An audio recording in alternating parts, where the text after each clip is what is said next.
It's game week. The preseason is over. Final cuts have been made, and the roster is set. What is the lineup going to look like come Thursday against the St. Louis Blues? Let's talk about it next on Locked On Stars.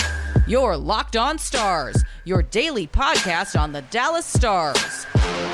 Part of the Locked On Podcast Network. Your team every day.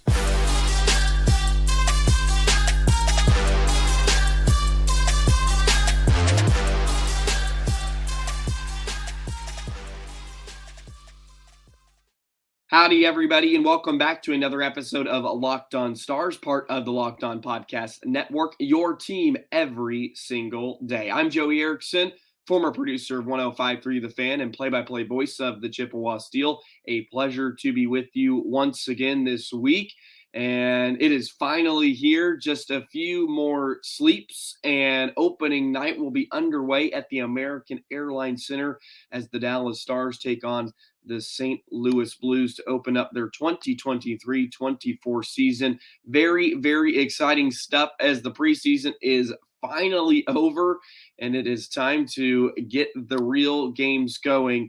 And fortunately, it looks like the Dallas Stars will be somewhat pretty much fully healthy, it looks like, heading into opening night, which is always a win, coming off their loss to the Minnesota Wild on Saturday night, where they got shut out once again. So they get shut out in their final two preseason games. They lose 4-0, both to the Blues and Minnesota Wild. And we got to see a lot of what our roster's pretty much going to look like. Multiple guys played on Saturday, which I thought they may want to rest and give some guys some time to maybe heal up from some bruises, bumps and bruises, you should say. But I guess it's the National Hockey League. Get everybody in, get some reps under their belt. And it was a chippy game. I guess the Wild and Stars are going to Wild and Stars on Saturday. And it was very, very aggressive. A couple of skirmishes, I guess you could say. I mean, some fights where Benn's taking on Maroon. And, of course, people had issue with him in the first game against the Wild this preseason, where he went in and fell on Wedgwood. And of course, that caused some scares as Wedgwood was down for a moment, but able to get back under his feet. And then Duheim and Marchment were having their issues. And it was intense for a preseason game, which you maybe don't want as a fan.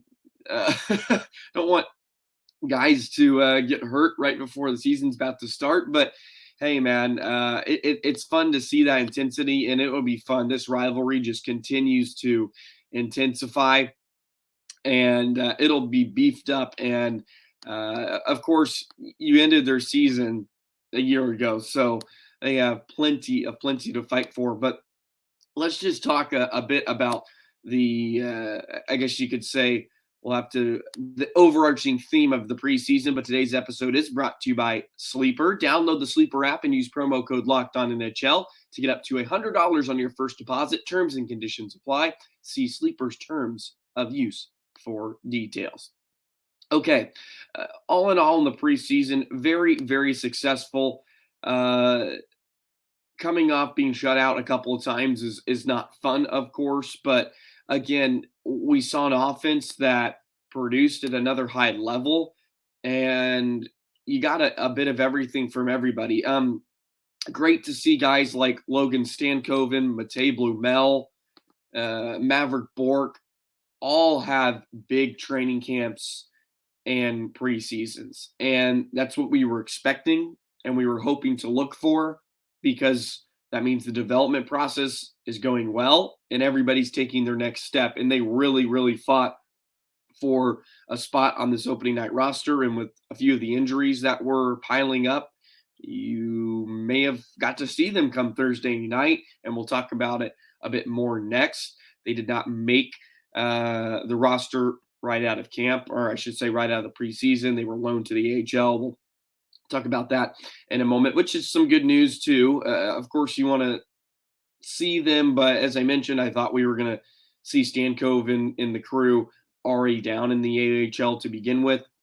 And it looks like Roope Hintz and Wyatt Johnston are all going to be fully healthy, which is a very, very good sign. Some guys that I was really impressed with, Niels Lundqvist came back, looked bigger, stronger, very poised with the puck, and had a great, great few games to really begin his year. And I thought that was huge. And I talked about it a few weeks ago. It's important for him to establish himself as an everyday defenseman. They're going to need him.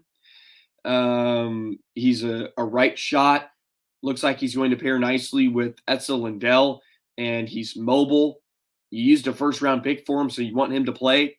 And it looks like he's going to hang around and be an everyday defenseman, which is a great sign for the Stars team, who needs as much depth as they can have on this defensive group, who struggled last year and kind of got pushed around when it really mattered the most. So Niels looks like he had a great offseason, and he's ready to go.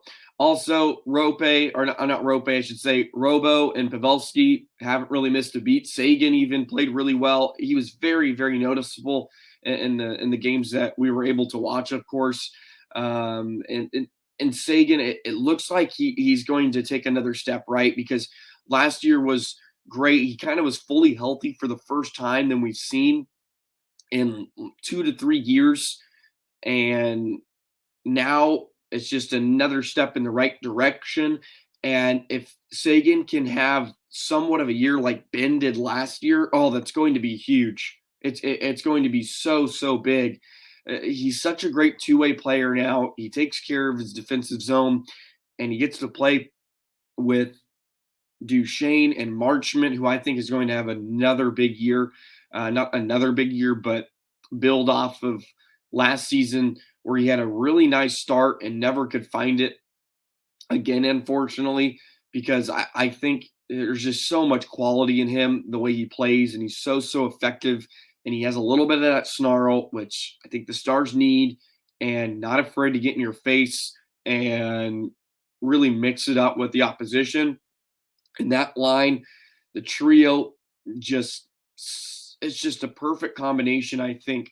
And now you have Duchesne, who's coming off a year, 56 points, and I may have undersold Duchesne's effectiveness. I mean, he's two years removed from scoring 86 points, just 32 years old. And I mean, the potential for this offense is going to be off the charts. And Oettinger got to feel the puck, feel some rubber for a few starts, and he'll be rocking and rolling on Thursday night. And that's a guy you never have to worry about, which is always a good sign. Seems to be fresh, which is great. They will need him because Oettinger is going to play a lot. And they got a great tandem in that with him and Wedgwood. And Wedgwood looked very, very good in the starts that he had in the preseason, tracking the puck well, not giving up tons of rebounds. And you don't need him to be spectacular, right? And Wedgwood is just great. He can come in, clean up if he needs to be, if Otter's off the night. And in most starts, he's going to give you a chance to win, which is all you could want out of a backup goaltender. And when he's at his best, I mean, he's a fringe, valuable starter for you. And if Oettinger ever goes down, I mean, it's a God forbid, but you have a guy that can give you a start and win you games possibly. And especially with this lineup in front of him, you don't think you have to worry about that much. But this team is deep, and it was on full display in the preseason. It looks like their power play is going to be deadly, of course, again. Great penalty killers. Of course, you lost guys like Glendening and Kiviranta, but you replace them with Sam Steele and Craig Smith, Delandria, beautiful penalty killer, willing defender. You'll be great in the face-off dot again. You don't really miss much there with guys like Seguin and Roope and Path and Benn. They're littered throughout the lineup. I guess defensively, there's still question marks on kind of pairings and, how really good is this D group going to be. But time will tell, right? We'll see what it looks like splitting up Hakanpää and Lindell for the first time. And we'll just have to see what comes out of that, right? I'm not too concerned right now. I'm just gonna let the games play, and the cards will fall how they may, right? But plenty of stuff to be excited about. A great preseason, and you can't take a whole lot out of it, of course, but at the same time, it just looks like another step in the right direction, right? Year 2 under Pete DeBoer, guys are buying in. Why wouldn't you with the success you had last year? And we'll see how it all shapes up for this year. All right, let's go ahead and talk about some of the final roster cuts. Not really roster cuts, but guys being moved down, things like that, to just kind of finalize before Thursday. Lots of interesting things to take out of it before Thursday night on opening night, and we will do that in just a moment. Today's episode of Locked On Stars is brought to you by Sleeper. The NHL season is finally here, with the Vegas Golden Knights reign supreme again. I love the NHL. I know you do. And Sleeper is the go-to platform for daily fantasy sports, especially daily fantasy hockey. With Sleeper, you have a chance to win 100 times your cash on daily fantasy. It's never been more exciting. You got star players, McDavid, Ovechkin, Makar, Robertson, Seguin. I mean, simply more, and it's less based on the stats and goals and assists and points and all that good stuff, which is nice. And Sleeper offers 100 times payout, so start paying attention, make the right picks, and you could win big. What players would you take to win 100 times money? You want guys like Pavelski. You want guys like Miro getting all that power play time, chances to score big, and it's a fantastic go-to platform for daily fantasy sports, especially daily fantasy hockey. Excuse me. Use promo code LOCKEDONNHL, and you'll get up to $100 match on your first deposit. Terms and conditions apply. That's Locked On NHL. See Sleeper's terms of use for details.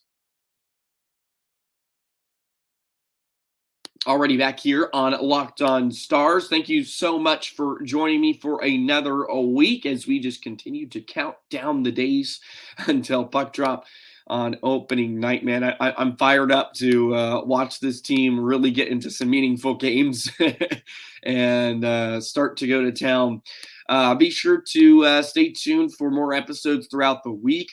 Eventually, I'll do my entire season preview, I think come Wednesday, and maybe finish up some season previews for tomorrow. But I want to do expectations, or I guess not expectations, but predictions on where the Stars team is going to fall. And we'll do that on Wednesday before Thursday, and continue to I guess, really dive into this thing, man. The Stars look like they're shaping up to have a fantastic year, and thank you so much for all your support. Your comments are awesome. I know you guys are so thrilled for this year, and I share the same sentiments, so just excited to really get it going. Okay, final roster moves have been made. I had to reduce the roster size down to 24, so you had a host of guys be loaned back to the Texas Stars, and a few guys that were released, and we'll talk about that a bit as well. The host of guys that got sent back to the Stars: Oscar Bach, Liam Bixel was moved down, Matej Blumel, Maverick Bourque, Kyle McDonald, Remy Poirier, and Logan Stankoven. Two great things about that. The Stars are keying in on having Bourque, Stankoven, Blumel, and all those guys continue to develop down in Texas, which I think is a good sign.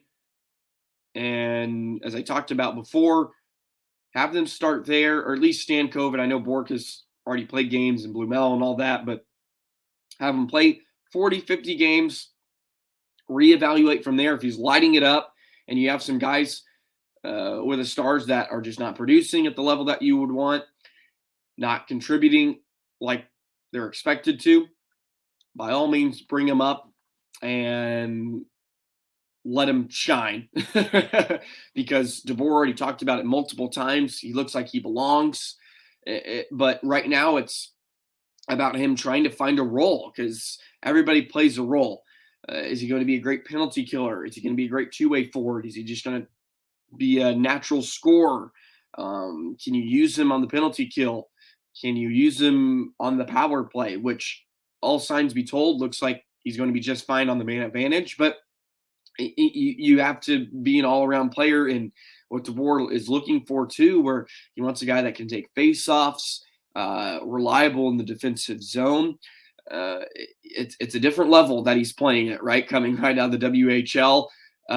So he's going to have to elevate his play to a different standard. By all means, looks like he's going to be just fine, but of course it's different. It's a different beast. But him, Bork, and Blumel are probably going to light it up in Texas. And that's been a team that's been great for a few years now. So never a bad thing to stockpile all those weapons. Just a few, not miles, but south of Dallas. And you can bring them up whenever. And they'll be in good hands for sure. So I think great signs too, due to the fact that Roope's been hurt, Faksa's been hurt, Johnston's been banged up. Hakanpää was another recently that got banged up. So that's a good sign. That's the other reason it's good for the Stars is that means Roope's probably fully healthy. So is Johnston, and they're not worried about it. They'll be etched into the lineup, which we all pretty much believe. They were just being super cautious and no reason to throw them into games that don't matter at the end of the day. And as DeBoer said, hey, we'll make room for them come opening night. I think they're able to make room. So that's a really good sign for a team that was just healthy pretty much the entirety of last year. There were stretches where guys were hurt, but the injury bug did not plague them very much. And that's a great sign for a veteran team that had some older guys. That is very, very hard to do because injuries happen. They're going to happen to somebody. But you were getting a bit concerned with all these guys that were having these injuries kind of flare up or kind of come up right away before the season even started. But everything seems to be good to go. Jordy Benn was released from the PTO. He made it a lot longer than I'm sure most people expected, but once again, the Stars are pretty deep on your D-corps, and I know I stated that it wouldn't be terrible to keep in the AHL, but probably with cap issues, and the Stars are already so tight on what they have to do to jump around the cap. I mean, the maneuvering that they have to do almost on an everyday basis is insane. Just let him have a chance somewhere else. And you have Bixel waiting in the wings who is much better. Same size, much more skilled, and much, much better. And he'll be down in the AHL if you really, really need a guy, I guess, to bring up. And that's probably where probably where it came down to. Look, we have Bixel. If we really want to bring a guy up, let's bring him up and get him some time with the big club. So good sign there. Jordy Benn is not going to be under your possession. And then placed on waivers was Riley Demiani, which is unfortunate. I know, he had a cup of coffee too and always played pretty well with the Stars when he came up. It's just tough. It was kind of an odd man out situation where the Stars just kept drafting and bringing in guys with a lot of potential, and Demiani's ceiling's not as high for guys like Bork and Stan Coven, unfortunately, and it's probably better for him to have a chance to play somewhere else. He good size. It's just this room's too crowded, way too crowded. He was never going to have a chance to play, and with Stan Coven starting in the AHL, then that just bumps him down in Texas. So I'm sure it's a thing where if you're Jim Nill, we need to release you to have a chance to go play somewhere else and see where his career goes from there. But Demiani is finally placed on waivers, and those are the roster moves to cut down the roster to 24. and it's time to finally get it going on Thursday. What are the lineup expectations going to be like? And we will do that in just a moment. Today's episode of Locked On Stars is brought to you by eBay Motors. Passion, drive, and patience. What brings home the winning trophy is also what keeps your ride or die alive. eBay Motors has everything you need to maintain your vehicle and level it up to peak performance, from superchargers, roof racks, exhaust kits, LED headlights, and more. Whether you're into speed or style, eBay Motors has got you covered. With over 122 million parts for your number one ride or die, you'll always find exactly what you're looking for, and the eBay Guaranteed Fit. Your part is guaranteed to fit your ride every time or your money back. Because with eBay Motors, you're burning rubber, not your cash. With all the parts you need at the prices you want, it's easy to turn your car into the MVP and bring home that win. Keep your ride or die alive at ebaymotors.com. Eligible items only. Exclusions apply. eBay Guaranteed Fit only available to U.S. customers. All righty, about to get into the final segment to wrap up today's episode on this Monday. I hope everybody had a wonderful, wonderful weekend. Mine was filled with tons of hockey. It was an exhausting weekend, to say the least. But my team, the Steel, got a couple of wins, which was very important. Now they have 4 straight wins, which has been exciting. So we're on a winning streak, and we're playing the number 1 team in our division come this weekend. So a tough task ahead, but we're all thrilled for it. But enough about that. I know you came here for the Stars, baby, and that's what we're going to get into. What is this lineup going to look like? I think we have a good idea. We've already talked about it multiple times, and it seems like it's kind of all falling into place now with guys that are fully healthy. Still some questions, I would say, on the fourth line mostly. The 6 on the back end, you pretty much know, right? It's going to be Miro, Suter. You're going to have Harley and Hakanpää. And then you'll have Lundqvist and Esa Lindell. A pairing and pairings, that will be, I think, fun. Of course, Miro and Suter, we know what we're going to get out of that. It looks like Lundqvist is going to get a crack at quarterbacking the power play unit, the second power play unit, which is a great, great sign. We don't need Suter handling that job anymore. We have too much talent now. There's too many guys that are much better at moving the puck and are more mobile. Harley or Lundqvist can both do the job. Harley and Hakanpää could be a really, really shut down unit. I hope that's the case. It's just 2 guys that have great size. They can both play on the right side, with Hakanpää being the righty of the crew of the bunch. And Harley just, of course, flashed last year, completely different player than he was a few years ago. I would not be surprised if he jumps up and has 50 points out of nowhere. I really wouldn't. I think we'll get that usage, and I think he's that good. His ceiling is just astronomical, and this guy could be the talk about the league in a few months with how great he could be. And of course, I guess the biggest concern and the biggest pairing you have to worry about is probably Lundqvist and Lindell. Of course, we saw Lundqvist take a different step, but again, wasn't really playing against the stiffest of competition. We'll see how he fares when push really comes to shove. Lindell didn't look all that great in his games, but at the same time, he's getting a bit slower. He's lost a step, of course, as he gets into his early 30s. Stay-at-home defenseman. He's a willing penalty killer. You just don't want to see that pairing getting pushed around, and especially off the rush, because Lindell was torched off the rush in the postseason last year. And that's a pairing that could have some issues, but if Lundqvist is taking a next step and continues to improve, that's a very, very good sign. And maybe you got to flip up the pairings a few weeks from now, of course. That's always a factor, but as of right now, it looks like that's what they're going to roll with. But as I talked about earlier today, just let the cards fall where they may with those guys. Hopefully, the offense is obliterating everybody that you're not going to be too concerned.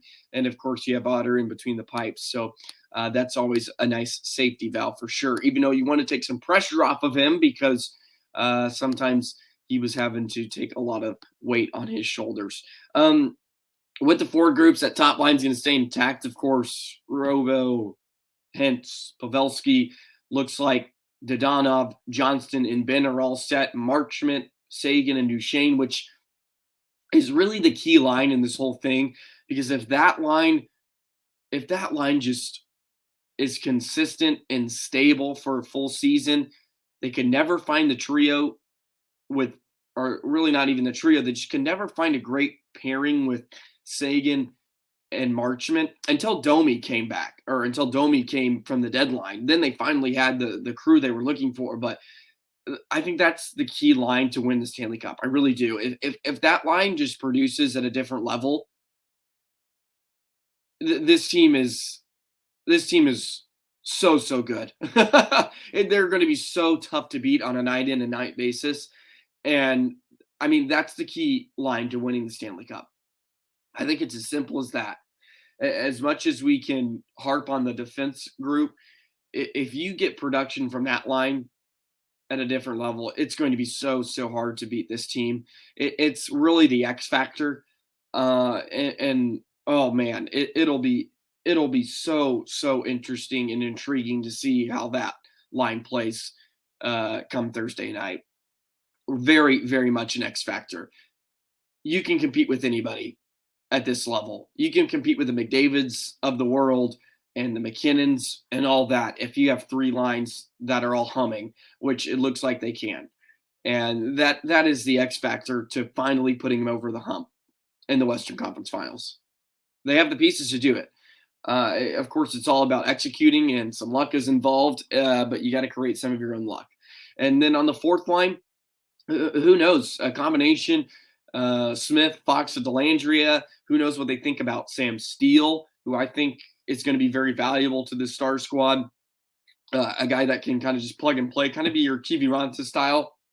If I had to guess, probably going with Dellandrea, Faksa. I'll say Smith. They'll probably go with the veteran right off the hop and go from there. And Dellandrea, haven't had to talk about him much across the preseason, but I think this is a great spot for him. I've talked about it. I think that's his role. He's a fourth line guy on a great team, on a Stanley Cup winning team. I think Dellandrea is at max. You're like third line center. I don't see him as being a guy that can really. His ceiling's just not as high, is how I put it. And I don't want to take anything away from him because he's been so great. And he's gotten better every single year. And he really took a big step last year in playing every day and had some great moments, great series against Vegas. But on a team that's going to really win it all, he's a fourth line guy. I think that's just where he belongs. And it's a great role for him. He's so effective. He's a great forechecker. He can win draws. He's a phenomenal penalty killer. He does everything you want out of a guy, and he can thrive and flourish in that spot. And I mean, this lineup just has so much talent and depth. DeBoer's going to have a great problem where he's going to have to really decide who he's going to have to pencil in every night. And I can't wait to see what he comes up with come Thursday. Big, exciting game against the St. Louis Blues, opening up at home, which is even better, at the American Airlines Center. Hockey has returned, baby. October's here. Texas hockey is ready to rock for another year for that quest for the ultimate goal, the Stanley Cup. Man, I don't think we've had a team like this in a while, where it feels like the Stanley Cup is in your grasp. It's in your reach. And It's shaping up to be a wonderful season. Can't wait. Thank you so much for joining me once again on another episode of Locked On Stars, part of the Locked On Podcast Network. Always a pleasure to be with you. I hope you had a wonderful weekend and enjoying another week. If you're having a tough day or a tough week, don't fret. Don't fret. Hockey's returning on Wednesday. Great slate coming up. So just be ready to go. And we'll drop the puck on this season and have a lot of fun. Thank you so much for your support as always. Go ahead and subscribe. Don't forget to subscribe. Almost to 2,000. We're free and available wherever you get your podcasts, and we're on YouTube. That's going to do it for another episode of Locked On Stars, part of the Locked On Podcast Network. We will see you tomorrow. So long, Stars fans.